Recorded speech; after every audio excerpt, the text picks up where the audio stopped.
2, 1. That's the 3, 2, 1. Yes, that's it. All right. So we are live right now. Yes, sir. All right. Hello. Happy Tuesday, everybody. It's Jonathan Harmon of the J. Harmon Home Team, powered by Keller Williams.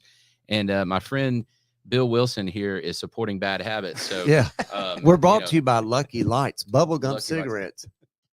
Look at that. Look at that. Can you believe that? It's sugar, ladies and gentlemen. This is bubblegum, I promise. Come to the tap room. Yeah. Bill's got a carton a day habit on this man. candy, this bubblegum cigarette, don't you? It goes with me everywhere, believe it or not. I have them delivered to me. Do you really? Wow. By a case. Yeah. But there's a store, there's a C&E Market, and Christiana carries them, and so does the BP on Northfield. So I keep, when I run out there, I'll go down to BP and buy theirs, and the kids are looking at me like, I want one. Kid, beat it. These are mine. Yeah, that's right. I Teaching love you bad habits. It's about remaining youthful. Is that what cigarettes are about? Remaining youthful. Not quite. All right, so let me do some business real quick. My friend Bryan Nale over at First Horizon Mortgage is the underwriter for this podcast. So thank you, Bryan. We love Bryan. You know Bryan? Do you know him very well, Bill? I do. He's a great guy. He's a good dude. Yep, he's one of my favorites. So anyway, if you need a mortgage, hit up our friend Bryan Nale. Now, I figure we got 30 to 45 minutes together. Okay. Yep. Oh, there we are. Yeah, there we are. See, I'm going to make sure I'm not banned from Facebook. What I'm going to try to do is try to keep up with you a little bit, because that's a challenge sometimes, People have said, you can ask John Jones, that sometimes dealing with me is like herding cats. Yeah, but you're just one of you. Can't do it. You still got to herd an entire herd of cats in one person. It's crazy. I don't know why. I've always had a lot of energy. I'm one of 4 kids. I'm a middle child. I don't know if you're only child or middle child. I'm an oldest. You're the oldest? I'm an oldest. I'm not cutting your siblings down, but the oldest are usually the more mature, do better. I've got an older sister and an older brother and a younger brother. So I have a younger brother that's 13 months. We were just talking earlier, and he's 13 months younger. I have another brother who is 13 years older. He was just trying to call me. And then I've got a sister that's 14 years older. So it's like 2 different generations. Yeah. You're really kind of an oldest. Well, I'm an oldest middle child. And if you're a middle child, you're always trying to get attention. Yeah, because they pay attention to the little baby that's. I never had a childhood because I got a kid, a rug rat right behind me. And then Dave and I were growing up in the household while my older siblings were going off to college. Right. And so I'm always trying to get attention, I guess. And I probably have ADD, HD, and is that high definition ADD, yeah. ADDHD? Is that what that is? I had stuff today that's being diagnosed that probably should have been diagnosed way back then. Mm-hmm. So I can relate to that. Do you know what I mean? I do. Yeah. So, we've known each other a little bit through real estate. Mm-hmm. You're a real estate agent with Parks, right? Correct. And so we've known each other a little bit through that, but we've really gotten to know each other a little bit better over the last probably year or so. Yes, history stuff. Yeah, I got involved with the Rutherford County Historical Society, and then you came and were on the Murfreesboro.com podcast with John and myself. Loved it. And then the other night, we had the pleasure of hanging out in the WGNS studio. Downtown. Yeah, it was super fun, and got to be on your radio show. So anyway, now it's just me and you, dude. So I'm ready, man. What are we going to talk about today? Well, today's election day. Has everybody voted? I voted early. I voted early. And it's a lot easier. What's sad, I think we have somewhere around 200,000 registered voters in this county. Mm-hmm. Sounds about right. Of a population of 330, 350, something like that. And I think right now, and we'll know more, I think by 7:30, 8 o'clock tonight, we'll know who the winners are. Mm-hmm. It happens that quick. There was only, I think you'll see not even 10% of those people voted. I think you're right. And in all fairness, it's a primary. So, you know, not as many people typically show up for that as they do for the fall. Right. But here's the thing. This is an important election, don't you think? Very important. You're voting locally. and I think mainly it is locally for us. You've got sheriff, Mm-hmm. you've got circuit court clerk, county mayor, and then you got all the county commissioners, Mm-hmm. which pay for the budget of the sheriff and keeps this county going. Schools and Yeah, everything else. everything. And you know, really, if you really cook it down, the local elections, such as the one today, they're the ones that impact your daily life much more than the national elections. That is not a better or a truer statement than what you just said. Is the local governments where we get our funding, I guess, from the state, which gets it from the feds or whatever, from the federal government. I think that's how it works. Yeah, taxes. But Murfreesboro is such a great place to live. You're talking about people are moving here by the droves from California. I've had them. Now I have had people. That was a quick look of despair on your face just now. I'm not really sure what that was. Well, there. You went from California. I was talking to John the other night at a function, and I think there's like 3,000 homes that investors own here in Rutherford County. Mm-hmm. There's a lot of attorneys out of Nashville. There's a lot of people from overseas that are buying. Everybody hears about Murfreesboro, Middle Tennessee. It's so attractive. People want to be here because of taxes, education, places to worship, recreation, you name it. Well, and even with prices going up as they have, even with inflation, our cost of living index is sitting just a shade above 1.0. It's moderate. Yeah. So it's very, very affordable to live here compared to other places. You'd rather have these problems than be in Detroit or somewhere else like that, right, where they're finding a job is a hard thing to do. Here, there are jobs out there. Sure. Lots of them. But I don't know. People don't want, I think I've done every type of job there is. In my lifetime, I've worked a chicken farm. I've worked, they called me a mass murder chicken. One time, I'll tell you the story. Bill Walker, if you're listening, his father was Dr. Joe Tom Walker. At one time, he passed away a few years ago. At one time, they had somewhere between 4,000 and 5,000 acres out in Beech Grove. Oh, wow. And we worked for Tyson Chicken. This is when Tyson came to town.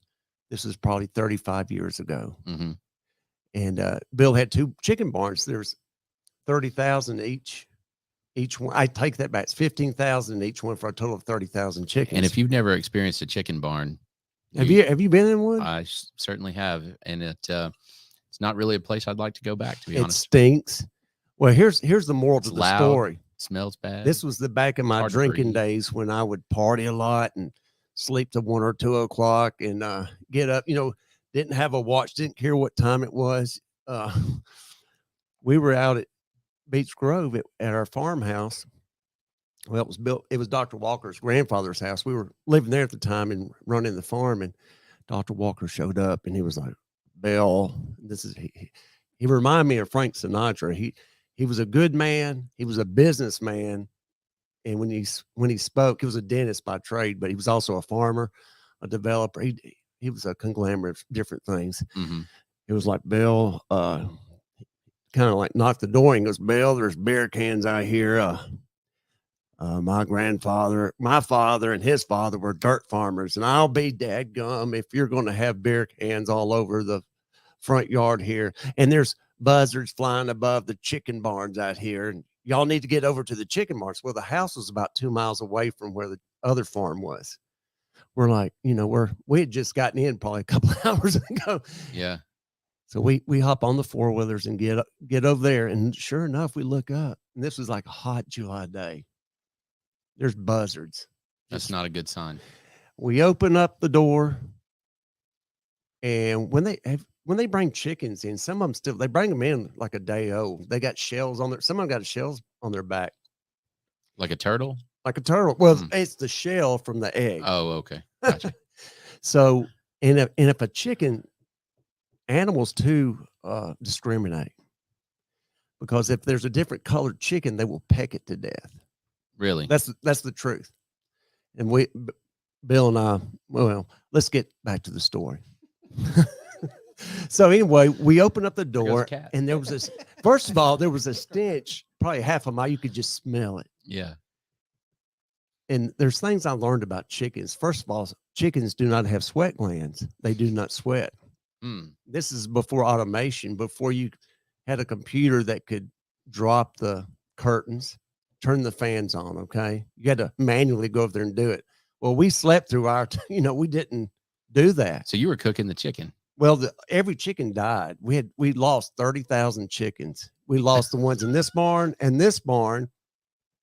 And it was because they don't have sweat glands. We didn't turn on the fans. It was like a microwave. You killed 30,000 I've been called chickens. A chicken mass murderer. Probably. We didn't mean to. You're like the Jim Jones of chickens. The Jim Jones of chickens. But that is terrible. You let them just bake in there. They baked in there. And after they've been there a while, their legs, they turn like green and blue. And you go to How long had it been since you'd been in there? Well, I think it was just a day or two. I mean, what? But you don't really remember. I don't remember. I was in a blackout. But here's the deal.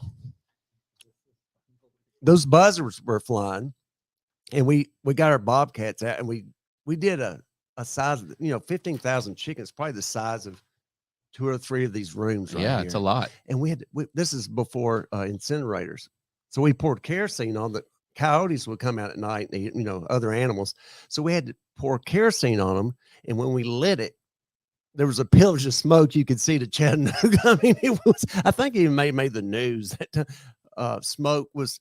It wasn't a turned over tractor trailer rig. And the price of chicken at Junior's went up $2 a pound. Okay, let's get on something serious. So that's everybody wants to hear my chicken murderer story. Yeah. But we didn't do chickens after that. I can imagine. His dad laid us off and hired some other people to come take care of it. How much does 30,000 chickens cost? It probably cost 100,000 or so. I mean, it was that's a lot of money, man. Well, think about it. They bring the chicken a day or two old, and they'll stay in the chicken coop or the chicken house. They eat, they drink their water. They don't sweat. They don't sweat. 75 days, I think. 60 to 90 days, they'll bring a truckload, and they'll have all these people come in. They put socks right here, and they'll go and grab 10 chickens here, 10 chickens here, and they throw them down this. They're going to market. That's where they're going. The Riverducci. Tyson to KFC to wherever you want to go. But anyway, chickens are, they're kind of nasty, man. Yeah, they are. They taste good though. They do taste good. They do taste good. So, all right. So let's talk about real estate for a minute. Let's do. So how long have you been a licensed agent? 22 years. Man. I helped when John Jones started his team. I wasn't there at the very beginning, but it was within like a year or so. John recruited me and I started there with his team. Gotcha. Okay. And then since you've gone to Parks, is that the only 2 firms you've been at? Man, I've been, you name it. I helped Keller Williams get started in 2004 or 5. Was on there. Is it the ALC? That's right. I was on there with all those good people. Great company. I've been at Prudential, Intero, and Parks. Which one do you like the best? Well, every one of us got good qualities. I like Parks just because it's like a big family. We have over close to 1,200 agents in Middle Tennessee. So if I do a listing, I just listed a church out of Halls Hill Pike. When I enter it on the MLS, it goes live. It goes out to, there's other agents, but our own company goes out to nearly 1,200 agents who get it just like that, which is cool. That is cool. Some of those agents, man, down in Green Hills and Bellmead, man, they're rolling in the money. I mean, I'm talking about really rolling in the money. Sure. But it seems like we have a lot of newer agents. I would agree with that. Would you agree with that? Yeah, I teach at MTAR. I teach a contracts class during the new agent orientation. Right. And it's packed we do it 6 times a year. And it's, that room is full, 90 agents each time. What did Candy say? I think I asked her the other day. We have around close to 23 to 2,500 agents, I think, in MTAR. That sounds right. And it's 3 times that for Greater GNR. Nashville. Yeah. And when I started in 2000, we may have had 800 agents. Maybe. I think it was like between 700 and 800. The interest rate was between 8 and 9%. We had a thing called the Buy Home, which was a magazine. I remember that. I always picked it up as a teenager. I always picked it up outside of Cozumel Mexican restaurant in Smyrna. And that was my hangout. Was that your hangout? Yep. What, the margaritas? Is that it? Not as a As a teenager. teen- No. It was more about the tamales and the flan. Has he been? How many rehabs have you been to? No, they but think about it. You would buy an ad. Marketing back then was you bought ads in paper. Mm-hmm. Buy a home, real estate guide. Real estate guide was like $600 a month. That's a lot of cheap. Yeah. That's a lot. One page, colored, glossy, not flossy, but glossy. Not flossy. No. And there was no websites. I mean, it was all look you in the eye. Did you still have the big book? No, I was there right after that. But Gotcha. there was a time we had to go to the office to get the key, and people carried around a big book of all the listings, and they changed all the time. I mean, not as much as it's changing now. I think I tell people all the time, if you're wanting to sell your home, a lot of people say, I don't need an agent. And I'm not going to agree with that, because I think you do need an agent because of legalities, and you need representation. Sure. We all know. I know several times where people have not used agents, a good agent, and ended up litigation, or something bad happened. Sure. I tell people that part of the job of the agent is to take the liability off of your shoulders. Exactly. Yep. That's a great point. If you do, my team will do 60 plus transactions a year. That's awesome. I personally do about 30 Awesome. a year. And do you want to have somebody on your side that does this literally every day, all day, or do you want to kind of trust a YouTube video or whatever? I mean, YouTube it. Yeah. I mean, you can do it. You can. And sometimes it makes sense. If you're selling to your cousin and you guys already have an agreed upon price, and, Thanksgiving dinner is still going to taste fine. If something goes sideways, then yeah, that's fine. Go for it. Get an attorney, draw it up and close. But man, what about the inspection? What about the appraisal? Exactly. The only way it's good for everybody, if it's cash, no inspection, no appraisal, just sign here. And it's gotten to the point where sellers can, and I'm not saying this, but literally sellers could fill out the contracts here. Do you agree meet my this? terms? Yeah. You sign here and we're done. Yeah. And I saw that as a meme on Facebook, where it just was a blank contract. Yeah. And they said, just fill it in. We're tired of making offers. Right. But everybody needs representation in a transaction. The buyers, the sellers. And I would qualify that with saying everybody needs reliable, competent representation. Not just I'm not going to say there's good agents and there's better agents. I like the agents who are wanting to learn, the ones that they'll ask questions. I'm no expert. I would say that the good thing I'm at, the good Lord blessed me with Gab. As far as negotiating, I'm pretty good at that. As far as keeping up with documents, Meredith, hey Meredith, my better half, my partner, Meredith Thomas, she keeps me in line. Y'all pray for her, okay? That's a full-time job right now, isn't it? She gets compensated very well, but the thing is we're only good as our last. We can't rest on our laurels, our past accomplishments. It's the next deal that's going down. I love real estate. It's the art of the deal. I've sold trailers. I've sold $1 million homes. I sold $1 million home at an open house. Got both sides of it. That's pretty cool. Yeah. That was 10, 15 years ago. Yeah. I am talking about my laurels, right? I know it. There you resting on them. I always get nervous trying to do two sides of the deal. I've gotten to the point now where I just don't do that. You can start handing them out. Yep. You can always give them to me if you want to. I could, but my team would probably get pretty mad at me if I did that. It's between us. Yeah. Just, it's just between us. Right. Here.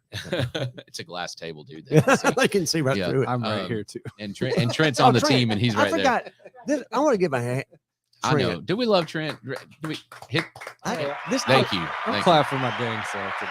This guy's got it going on. He's awesome, isn't he? The first time I did spread the pot was over at Hopgood at the tech center. Man, you remember that? We've come a long way, Bill. Yeah, man. Yeah. You're doing great. Y'all are all doing great. Proud of you. Thank you. That means a lot. Just don't let that go to your head, all right?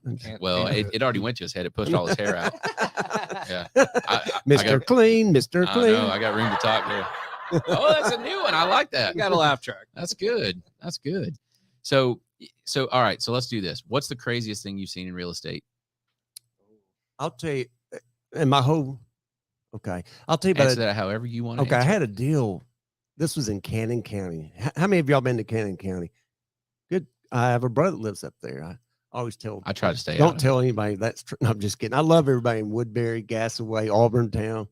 So I used to get my moonshine. Anyway, I had a trailer. It was on Sunny Slope Road, and I had it listed. It was like 129.9 starter home. It was a decent Mm-hmm. trailer. Like I said, I've sold $1 million homes, trailers, you name it, land, Sure. you name it.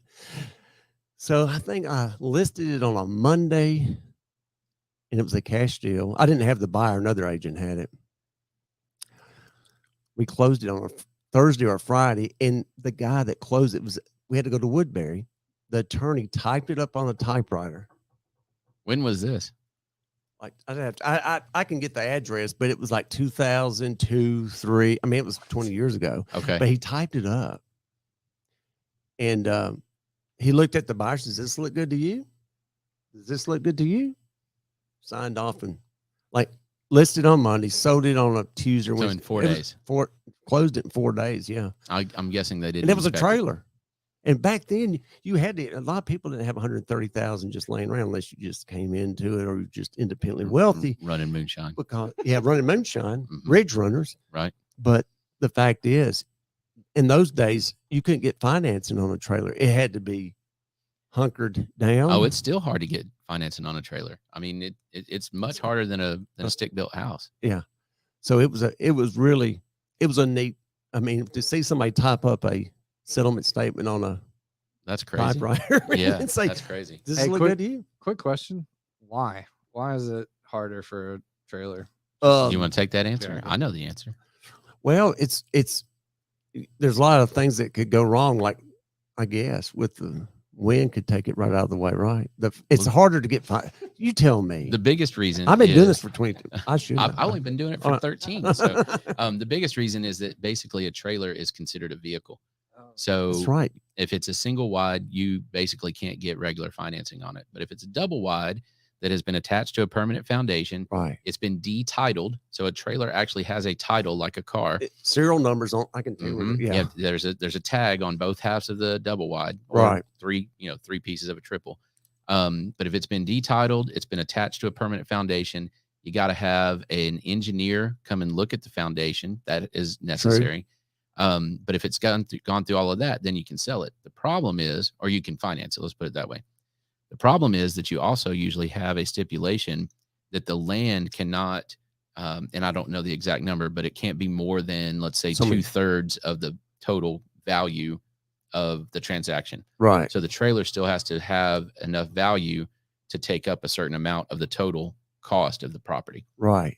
And it's so it's challenging to finance it. Now, you can pay cash for anything you want. Sure.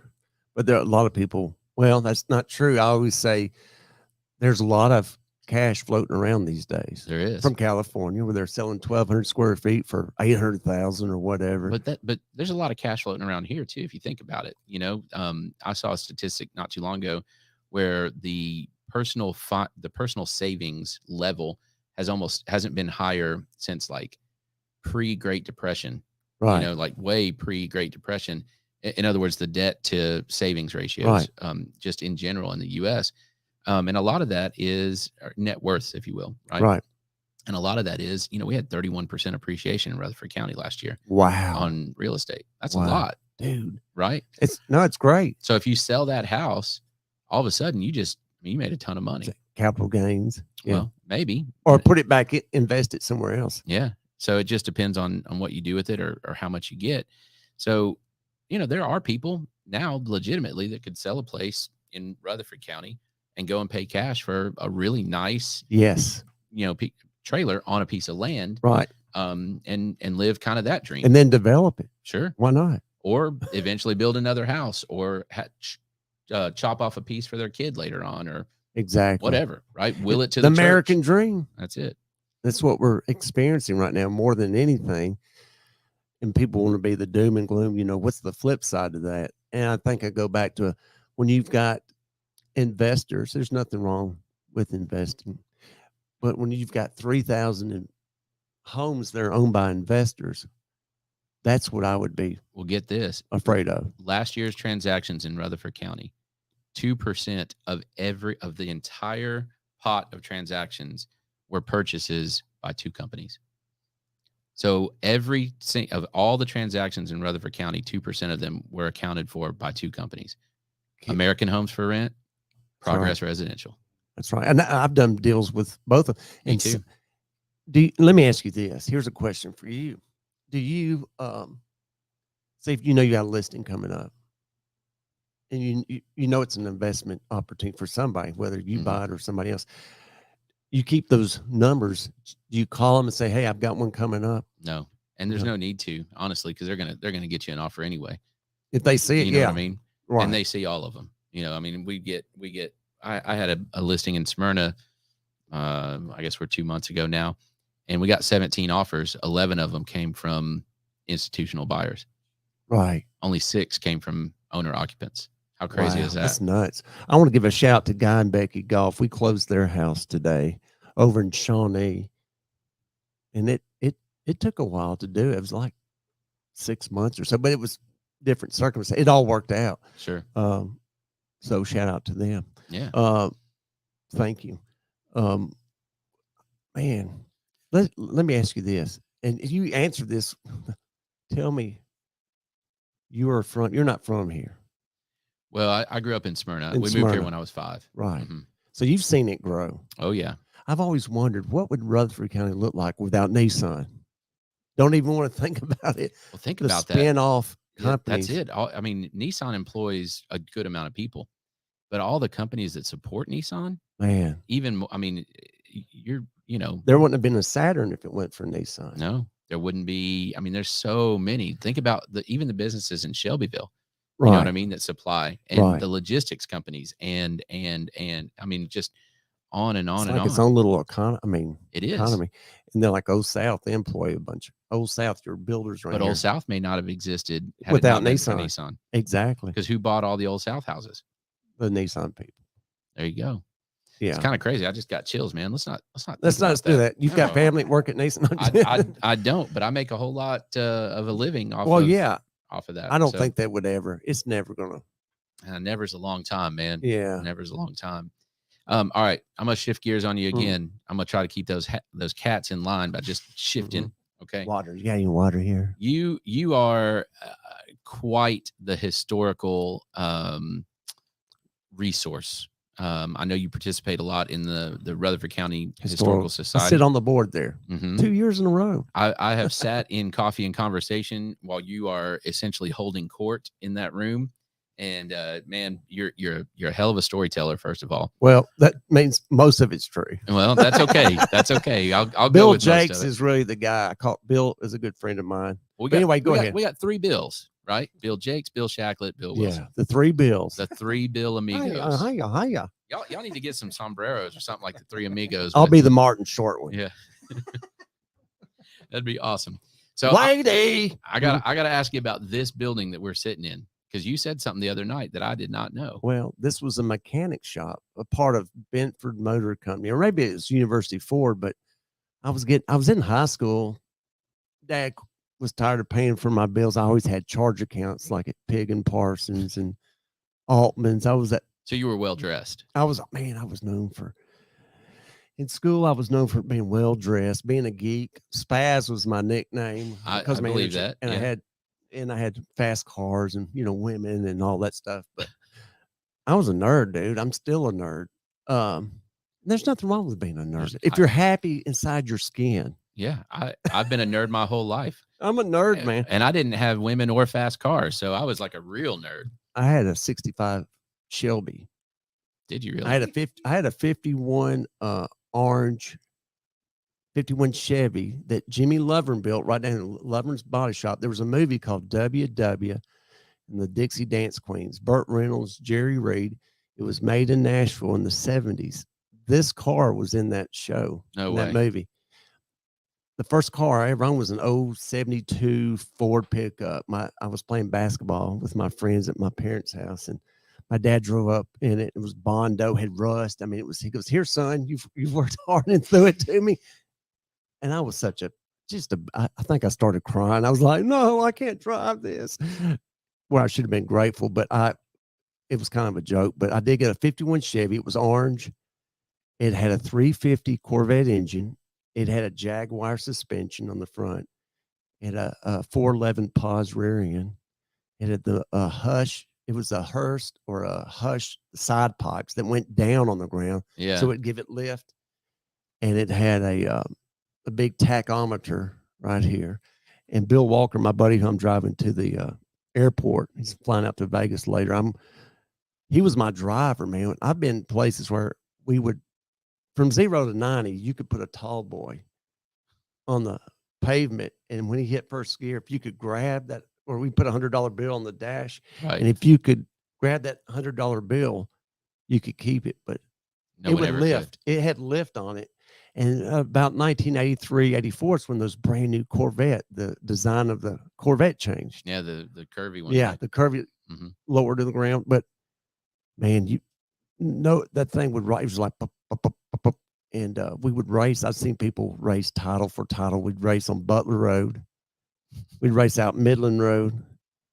And I can remember one time we beat it was a car. They called their cars back then. They named them. It was called Mellow Yellow. And it had shoe polish in the windshield where they went down to Beach Bend and they raced it. We beat that car. Bill went to the Christian school. I was at Riverdale, and they thought we tried to run them off the road. They ended up coming out they were wanting to, it was like West Side Story. Come on, you know. It was like West Side Story. Were you the Jets? No, I don't know what the Jets, okay. But I don't know how we got on that. But anyway, yeah. Well, how did we go from that to the cars? But I have no idea, man. This is so much fun. Yeah, that there's a lot of history here, man. But I love history. I love it. I don't know. But you why. worked here, right? Oh yeah, I worked here. This is the building. My first job. I was not a mechanic because I'm not good with mechanics, but I'm good with a broom. Yeah. Well, there you go. That's I was a janitor. Yeah.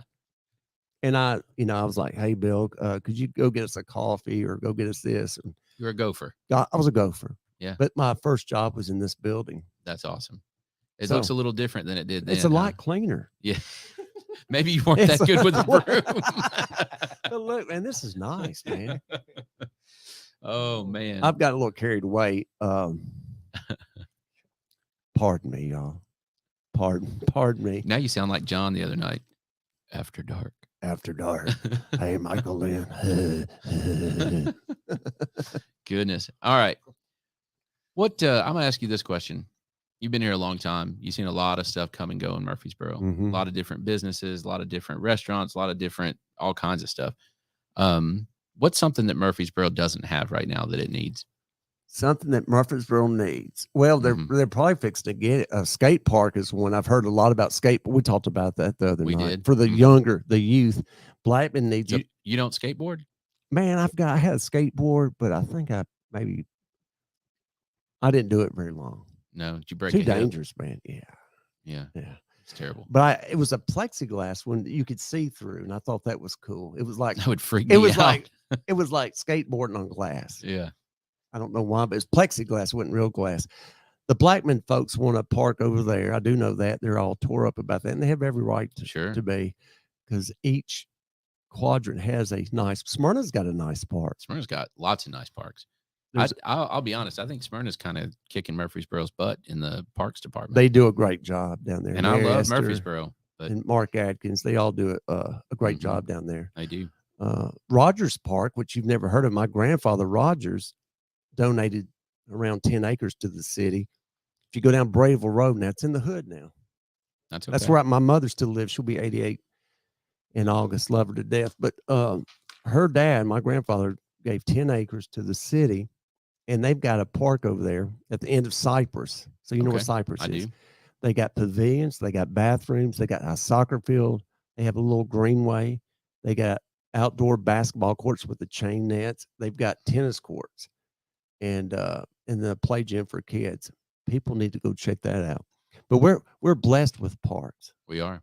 But I think and Greenway System. And Greenways. Yeah. And I talked about this the other night was the Greenway System when Bart Gordon was the congressman. Originally, it was planned to have the Greenway go from Clarksville to Nashville to Murfreesboro. Mm-hmm. And it was going to follow Stones River, Percy Priest, the Cumberland, and it was going to follow that. If we had a map here, I'd show you where it was going to go. But Mm-hmm. I don't know if it's totally off. That was several years ago, but Right. I think Clarksville's got a Greenway. Nashville's probably got I know we've got a great Greenway. Smyrna's got they're going to try to connect all those one day. I think that'd be cool. I think you could walk to Clarksville. I could, but I could drive much you could faster. drive much faster. Yeah, that's true. So what is it that we need besides a skate park? What business are we missing? Well, if there's an entrepreneur watching right now, I've always been harping on, and it goes back to the medical field. I think we have a good hospital here, but we need another hospital. We're the fastest growing county in the state and like the top 10 in the country. We have 2 hospitals. Well, we need Vanderbilt. I know we got another Vanderbilt. I guess it's coming. We need competition because people like to have choices instead of just going to one. They're full of, let's go to this one. But the sports park is coming. How exciting is that? That's cool. Yeah. As far as anything else, I don't know. What do we need? I don't know. I'm asking you. The runway to be longer so we can have bigger jets come in. I don't know. Smyrna's got that covered. Smyrna's got that covered. That ain't gonna happen. That was Seward Air Force Base. And you're landlocked over there. Where would that runway go? No, they'd have to move it. They'd have to shut it down or build a new one. Right. I don't know. They just built a new one there, basically. Yeah, they've upgraded it for sure. Yeah. Yeah, that's nice. I don't know. You know what I think we need? What do we need? And I'm gonna go against what I just said to you. What I think we need is more support of our university. More support of MTSU. Mm-hmm. I would totally agree with. That's a great point. I think it's crazy that you don't even know that MTSU is here until you get within a mile of campus. Why don't businesses put the blue out? I mean, you get into Knox County and you know that UT is there. Oh yeah, even outside Knox County. Sure. And yes, I think when I was a kid growing up, Murphy Center basketball night, it was a tradition. It was packed. Yeah. And you had concerts there. You get all kinds of stuff going on. I saw U2 there. I saw Bob Hope there. I saw Elvis there. Yeah. I was 9 years old. He gave me a scarf. I saw New Kids on the Block You there. did? I did. I saw Sid Vicious there, WWE. That's pretty cool. I saw White Zombie there too. White Zombie? Yeah. I saw Willie Nelson there. You win. That's a good one. The Judds. Yeah. Speaking of that was awful. That is awful. Yeah. And a lot of people don't know it, that she worked at Rutherford Hospital for several years as a nurse. Mm-hmm. She would complain about the drive up and down 96 when she would go home. Mm. I got to meet her and shake her hand. I mean, I hate that she died, but anyway, the whole thing of support of MTSU, I would totally agree with that. They need to. I don't know if it's the BRA Association, the Blue Raider Athletic Association. I know that's the key fellowship, not the fellowship, the key organization that supports, right, promotes. But there's got to be a community's got to adopt them better, or buy into it. Yeah, and it's one of those things where I hear kind of both sides, right? If they would perform better, then we would go support them. Right. And then they do perform better and they don't go support them. Well, if you would show up, then maybe they would perform better. Like it's kind of that which one, right? Chicken or the egg kind of thing. Chicken or the egg, right? And we've got a great team as far. I'm sorry, I didn't mean to. Now the smoke is hanging in the air here. So fun.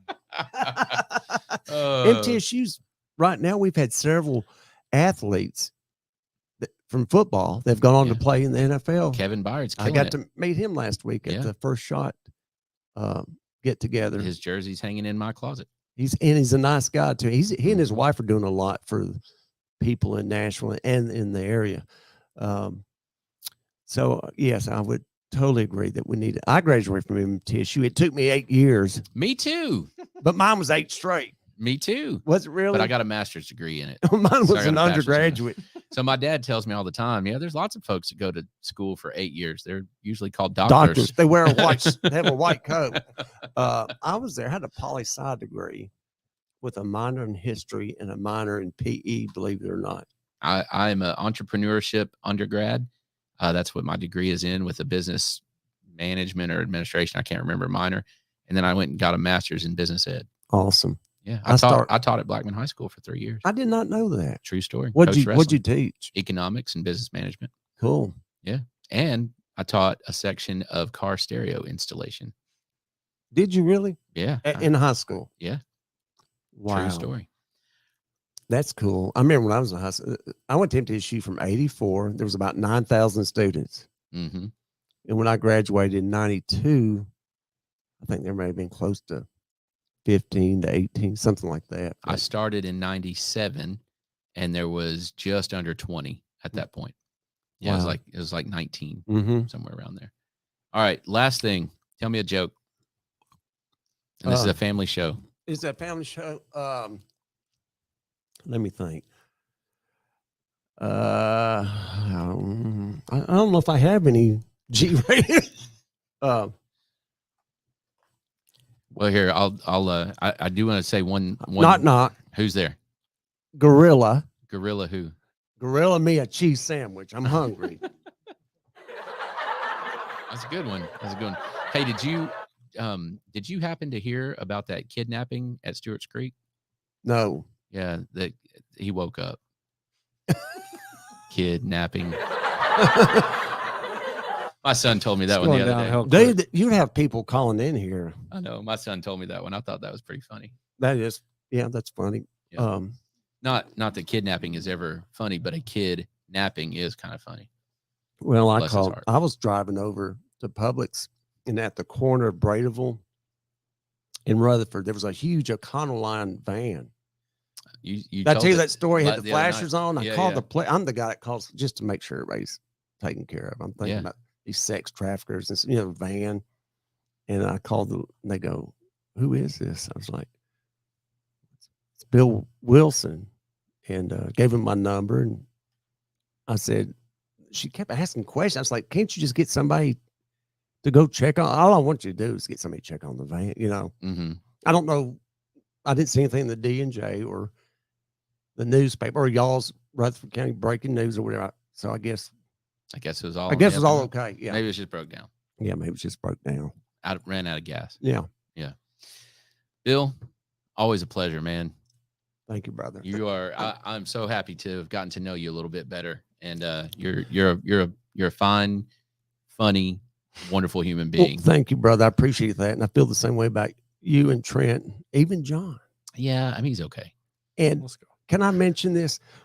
There's a Mr. Murfreesboro Day on Saturday, May 21st at the Tommy's Express Car Wash on 96, just past Toots. Cool. From 10 to 2, a portion of the proceeds when you get your car washed is going to go to a board that I sit on, a foundation. It's called the Rutherford County Recovery Court Foundation, to help addicts, to keep them out of jail, off the streets, get them back to being more productive, be a productive part of society. When they're sober and doing right, it saves all of us people money. Yeah, absolutely. So we got a couple things coming up too. Trent, talk to us about was it the 17th? Is that right? Yeah. So May 17th, 6 to 8:30ish potentially at Cedar Glade Brews. Y'all better be out by 9. Yeah, we'll be cleaned up and stuff. But we're doing a Murfreesboro podcast meetup and just kind of a STP podcast network spotlight, if you will. The guys from Two Bottles Deep will be out, and got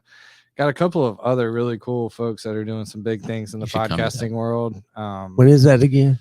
The 17th, Tuesday. 2 Tuesdays from today. But cool. Got to give a shout out to my new friend Brandon Hall with Music City 911. I can't wait to hear from him, dude. I've been hooked on his show. It's a dispatcher.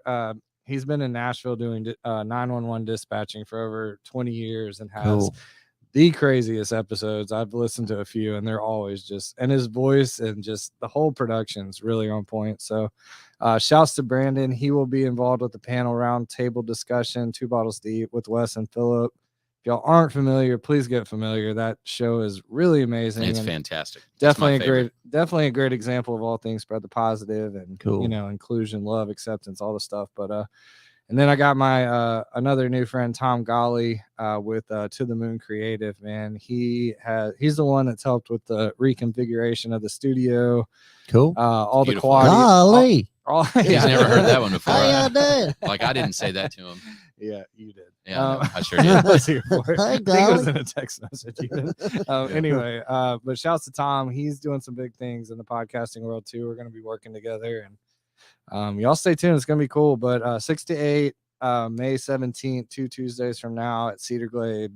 Just kind of bringing together a lot of the people doing podcasting here in Murfreesboro and beyond. It's going to be cool. So shouts as always to Cedar Glade and the fam. So thank you, Jonathan, for putting that together and all that. Love it. It's going to be a blast. Hey, and if you don't have plans for Thursday night, Cinco de Mayo turns to Cedar de Mayo, and we will be having a Cinco de Mayo party here at Cedar Glade. We've got Mission Tacos, which Alberto Villalobos and Melody Villalobos were guests on this podcast. Cool. And we're gonna have real tacos. Dude, real tacos. Real good tacos. Like gourmet. Yeah. I love tacos. Authentic. He makes the best ones. So come out, get some dinner. swing by. Cedar de Mayo. That's so good. Cedar de Mayo. Yeah, we'll release El Cedro, which is our Mexican lager. Ooh. Yeah, it's delicious. So come check it out. We'll be throwing down for Cinco de Mayo on Thursday. And other than that, Bryan Nale. we Nale, love you. my Thank you man. for everything. Thank you, Brian. Cool, Appreciate Brian. you. Bill Wilson. Hey. Thank you, sir. All right, so here's the deal. If you need a loan, call Bryan Nale. If you need to do real estate, call me. If you don't get me on the phone, then call Bill Wilson. Okay? And then follow Mr. Murfreesboro Facebook, Instagram, TikTok. And listen, TikTok. listen on TikTok. Do you Sundays. dance? No doubt. Yeah, well, have you seen the videos that are going around? At the No, patrons? I can't say that I have. Well, the patrons party, John Jones took a video of me somehow. I don't know if it's me. I think he's superimposed. I'm gonna call him after the show. like a jib jab card. Yeah, I jib love jab. it. You and the guy from the Six Flags commercial. Yeah. All right, y'all. Have a great rest of the week. We'll talk to you again real soon. Thank you.